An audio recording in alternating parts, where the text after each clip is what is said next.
Hey, what's happening, guys? Nick with Classic Nation. I can't tell you the last time I got this excited about getting some new car parts. Today, it's all about Baer Brakes and the system that I got for my 65 Impala Super Sport. Stay tuned.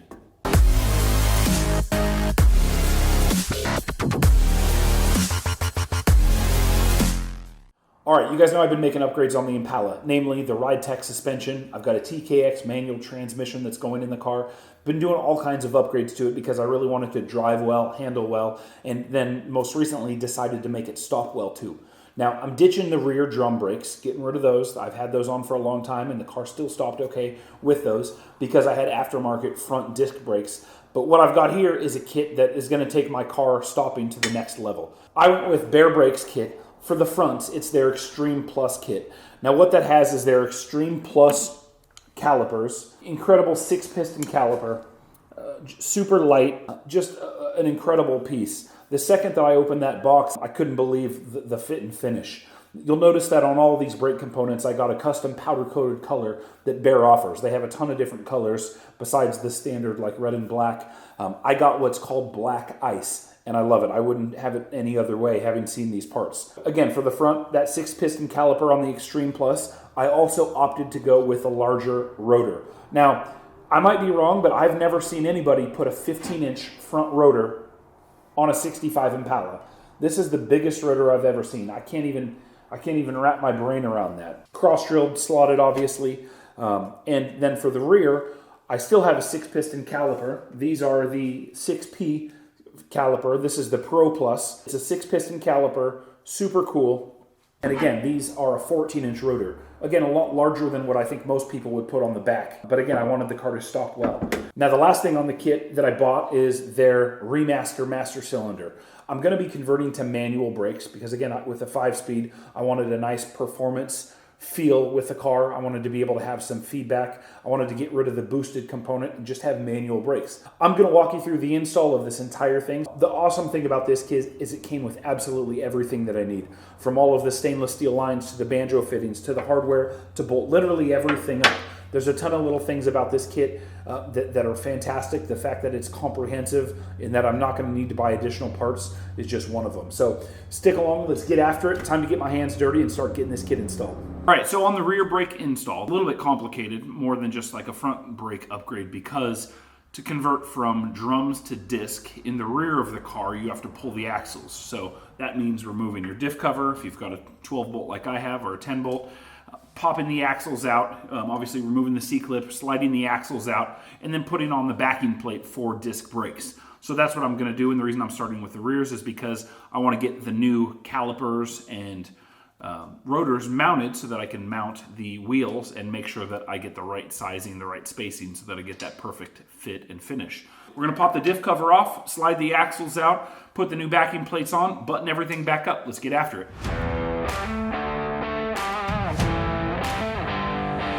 Watch, my diff is like bone dry.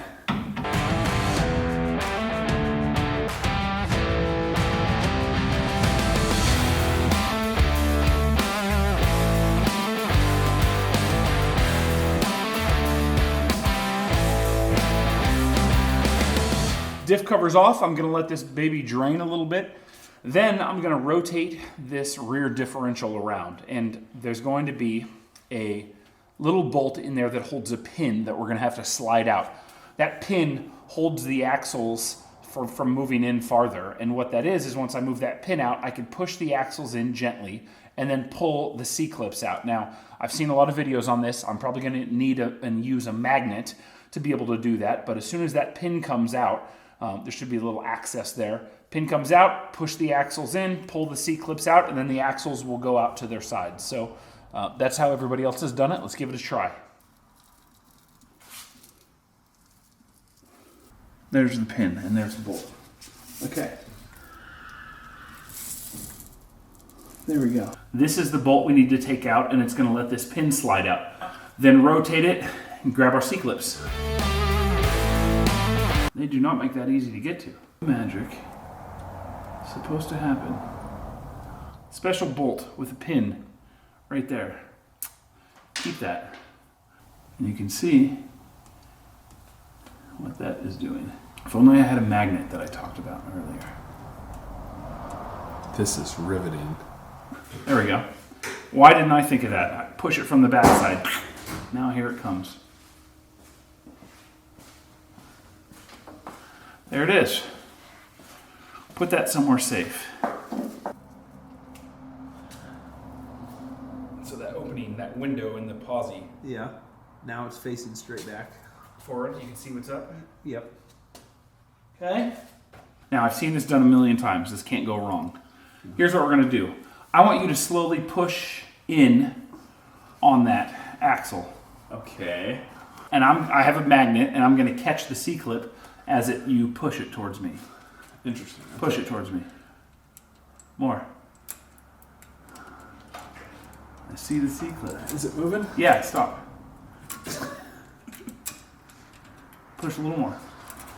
Tiny bit. Tiny bit. There we go. Right there. Stop. That is how you do it. Good work, Evan. Teamwork makes the dream work. Okay, go to the other side, please. That's your C-clip rear end. Fits in that little groove. We're going to do the same thing, and I'm going to be obviously a little bit in the way, but go ahead. More, more, more. Don't push the lift over on me. Try not to push the car off the lift. Okay, go, push. Just the axle. I am pushing just the axle. A little more. A little more. Eat your Wheaties. Come on, a little more. Wedged it? Yeah. Oh, no. Here we go.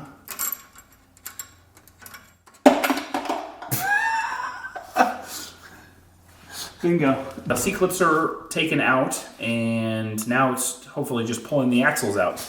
Shouldn't be any issue. Let's see. Well, that's good.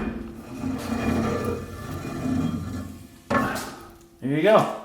There's the axle, and everything in good shape. Now, these are stock GM axles. I'm probably just going to use these still.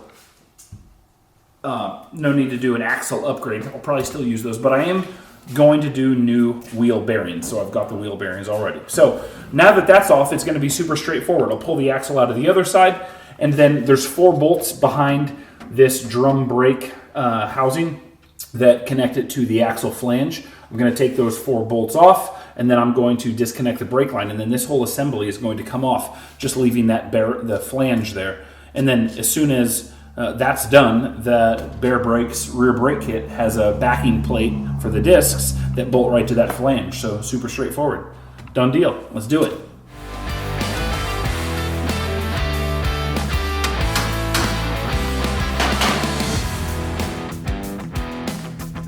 And it's loose. Awesome. Now we'll get this brake line disconnected and get that off of there. We've got our whole drum brake assembly with the e-brake still attached to it. Don't need this anymore. Time for some discs. Time to install the disc brake backing plates. Now, this setup uses a drum and hat for the parking brake. And so as you set these up, there's part numbers stamped on those, and it's all in the instructions, but you want to keep this little guy towards the bottom, this adjuster here, towards the bottom, and then obviously the park brake mechanism, it's Baer proprietary, and so this bracket goes to the front of the car, this gets pulled towards the front, obviously, and so they have this in the stock location to be able to have the caliper mounted to the rear of the car. So check your instructions, it's all there, it's super clear. But when I pulled these off, I broke one of these bolts and figured I better put some grade 8 bolts back in here. So got the grade 8 bolts, has the right indicators, and I'm gonna put new hardware there.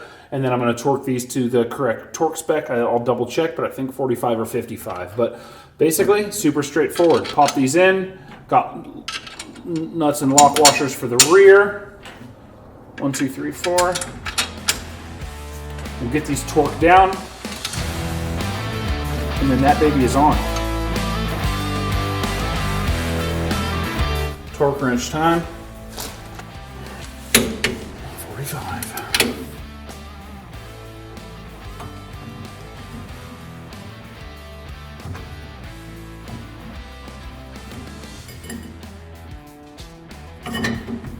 Just like that. And I'm actually going to put a couple of lug nuts on that to secure it while I get the caliper mocked up. And again, kind of goes without saying, but obviously R for right side when viewed from the rear of the vehicle. So passenger side is the R. All right, next thing we're going to do is get ready to put on the caliper. Now, I've taken out these 2 caliper Allen bolts that come out of the back of the bracket there. Take those out. I'm actually just getting those ready to get mocked up. So take those out, and that way you can slide the caliper, money shot, slide it over the rotor. Now, you can see on this side of the caliper that has these indexing holes. These fit straight over the holes in the bracket, so it holds it right in place. So that's what we're going to do.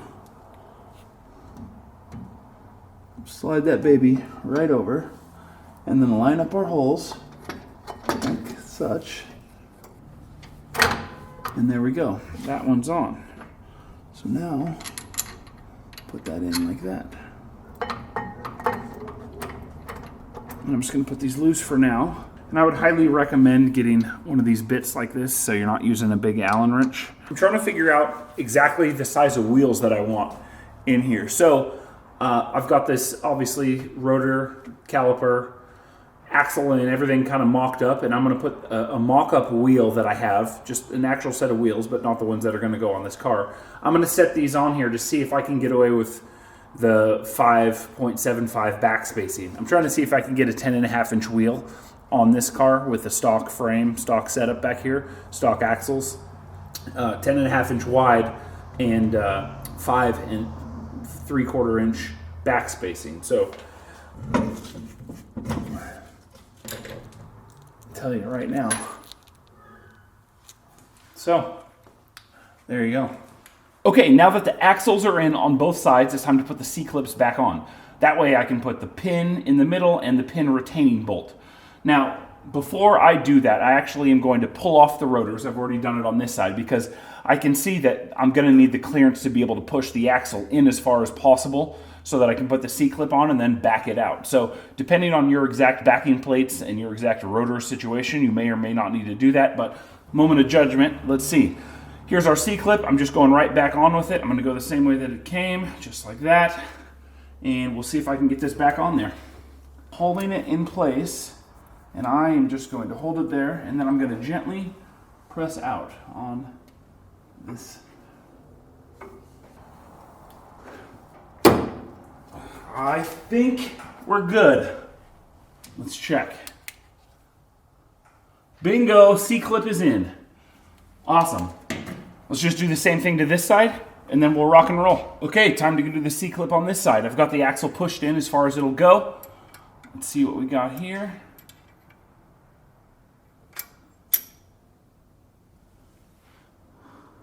That is in place.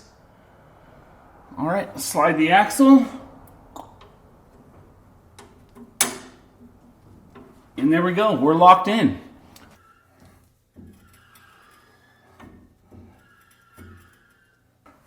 Okay, once this thing is lined up and you have a hole there, you're ready to put this baby back in.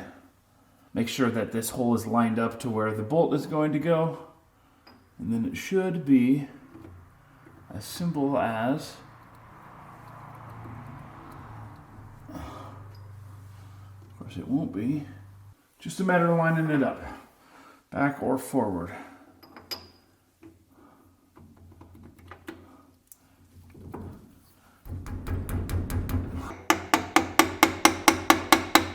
There we go. That's all it took. There we go. Little persuasion. So now let's get that hole lined up. And so, get ready to go a little more.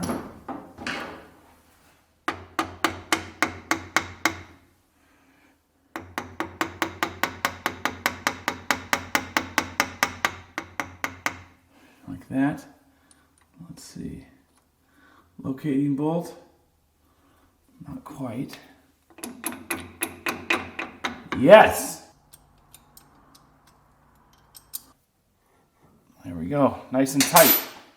Now that that's done, the axles are in, the C-clips are in, the pin is back in, the bolt that retains the pin is back in. Now it's a matter of cleaning off this old gasket material, cleaning off from both sides, from the cover and this side, reapplying it, sticking that baby back on, and moving on with the install. I'm obviously using a new gasket. I purchased a new gasket. Truck and car gaskets are different, so make sure you have the right one for whatever rear end you're working with. And again, some people like to use RTV, some people don't. I'm going to put a thin coat of RTV on both sides of the gasket. That's probably not recommended, but I'm going to use it, and specifically I'm going to use this Permatex RTV that's made for gear oil specifically. You don't want to use too much. You don't want any of it getting inside there mixing with the oil, but I'm going to use the RTV just to make sure I get a good seal. There's nothing more annoying than doing a job like this and then having a drip out of your rear diff. So buttoning everything back up and then torquing these 12 bolts correctly. Let's go.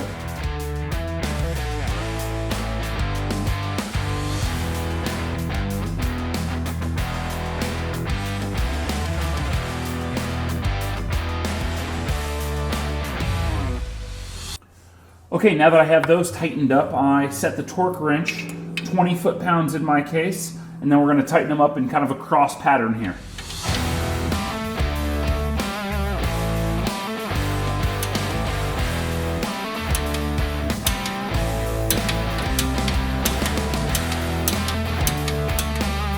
Cool, that's all there is to it. Now, you could probably fill this up with fluid right now. I'm gonna wait, I'm gonna go continue on with the install.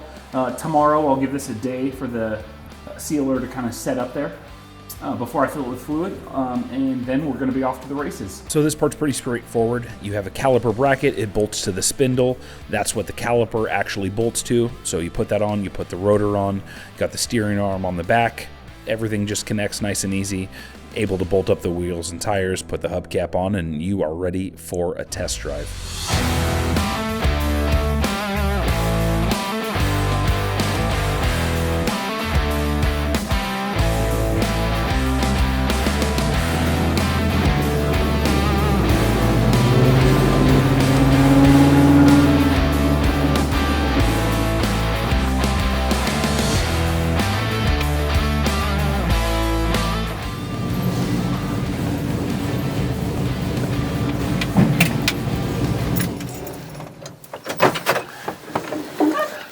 Well, there you have it. We've got the new brakes on, and let me tell you, this thing is stopping like it's on a dime. Way better, night and day difference than it was before with the Baer setup. The other thing about this is, even though I didn't go for a super long drive just now, the brake fade on these is going to be non-existent. It's going to be able to handle the heat and going to be handling high performance driving without ever fading, which is going to be killer. They're definitely race car brakes, definitely supercar brakes, definitely. The other thing that we are going to do on this car that's going to be in the next video is the full suspension build on this. Coilovers all the way around in all four corners. Be sure to check out that video here. We'll see you guys in the next one. Thanks.